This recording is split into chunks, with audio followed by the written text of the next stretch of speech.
Alright, what to do, y'all? Back on the vid. I was gonna do this video on Instagram Reels, but it's probably gonna be too long to break down the trades that I took this week. Basically, the trade that I took on Thursday, US 30 sales, this was a loss. And then the trade that I took on Monday from ES buys, that was a dub. But basically, this trade, I feel like this is a good setup. It had a lot of confluence behind it. The EMAs were aligned, and then also it was a big gap below right here with liquidity sitting down here that I thought the market was going to come down and take out.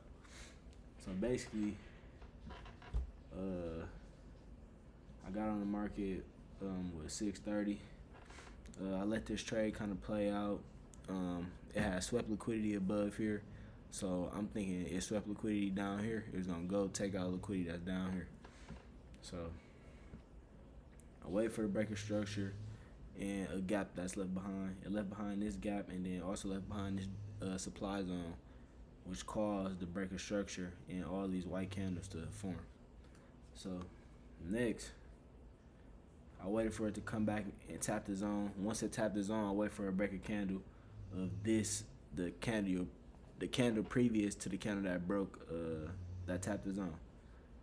So bam, I wait for the candle to break the previous candle, and I got in the trade. So bam, right when I got in the trade, like it did earlier, like it did US 30 did when I had lost last week Thursday. It did the same thing. It started off, bam, I'm in profit. It was good. It almost was halfway to the 1-on-1, and it started to reverse. Bam, it broke that 13, and then the rest was just to the crib. The rest is history.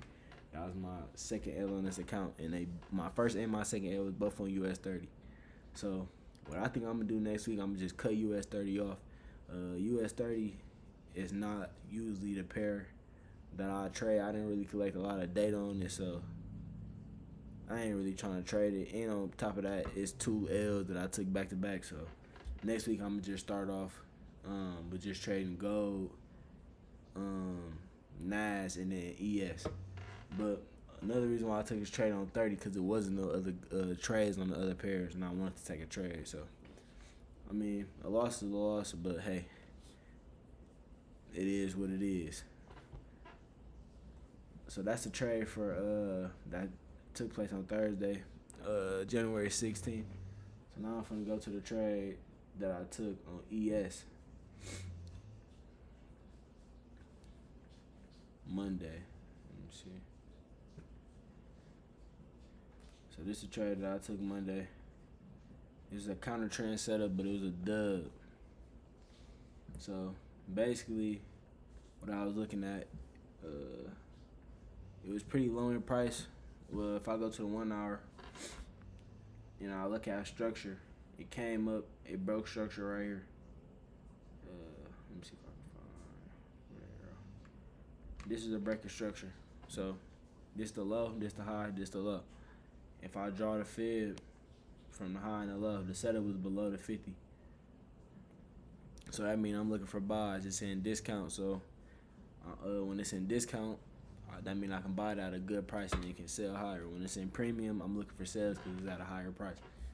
So bam, it's below the 50, which give me more confluence to I'm buying. And then also on top of that, it's this 5-minute fair value gap that's up here that needs to be filled in. So I'm like, all right, it's a counter trend setup. It's trading above. It's trading towards the 200, but I know for sure if it breaks above the 50, it's a higher chance that it's gonna go up to the 200. So bam, the price has called a change of character right here. So bam, this is the high, this is the low. It broke above change character. Right when it changed character, this demand zone left behind a gap. So I was waiting for price to come in, fill in that gap, tap my zone, wait for the for price to break the candle that tapped the zone, which it did right there. Stops below this. Once it broke to 50, I knew the trade was gonna win because, like I said, these two, the 15 and the 13 EMA were below. I can kind of use these as support. Like if it breaks below, I can kind of look for it to reject off that line and push back down. So I kind of figured if it broke above the 50, it was gonna come tap this, go back up, fill in the gap. So bam, came, did that, then it came back. After that, it gave me a bullish push up. It closed above the 50 again, so I'm like, all right, it's most likely gonna win. Bam, took me out 1-1. On this account, I had it to where it took me out at a 1-1, but on the account on my phone, which is the account that I'm down on, I'm only down with like 70.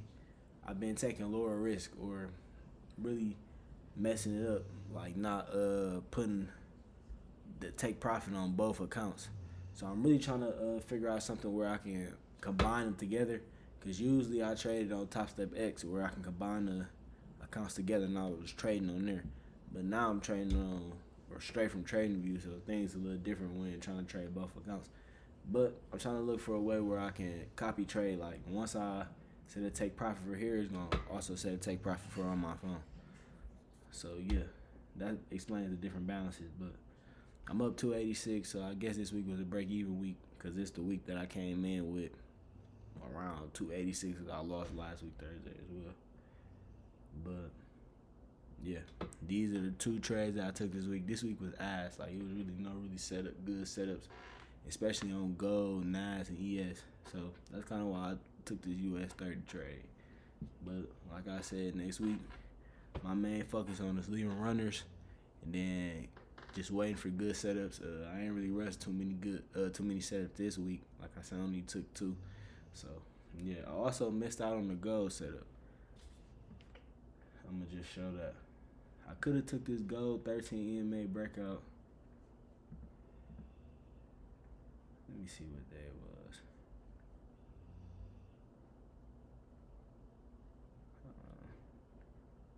Get out of replay mode. This trade right here. This is a good trade. This was Thursday. I didn't take this trade. I had missed this trade. I ended up taking it on demo, but not on the challenge. But this is a nice 13 EMA breakout. So basically, price came down. It broke below the 13. It was doing this, consolidating. It swept liquidity. This is a 13 EMA breakout mixed with a liquidity grab. So bam, came, swept liquidity. It didn't close above 13 yet, but it came back down. It shot up. It closed above the 13. I could have got in right on the candle, and then it would ran. Like how far it ran to? It ran to at least to a 1-7. So this is the only trade I missed out on, and that really presented itself on any other pair except for US 30 at the end, towards the end of the week. So yeah, I just gotta get better at my execution. But other than that, you know, 1-on-1 on the week, so I'm guessing I'm at profit. It's a break-even week, so it kind of is a profitable week. I ain't really lose no money on that accounts, but except for on the second account. But that's an error for me from proper risk management or proper not managing the risk right on that account. So yeah. Come back next week. Y'all stay tuned. We definitely doing more reels. Only reason I ain't do too many reels this week was because I ain't catch too many trades. So usually that's a live trading video or a breakdown of the trade. So yeah. Y'all stay tuned. Make sure I like, comment, subscribe. We're gonna be back next week. Next week a new week, and hey, I'm looking to take off next week. Hopefully I can get at least a couple good trades, a couple good dubs, and then that's gonna be that. Yeah. Y'all stay tuned. We gone.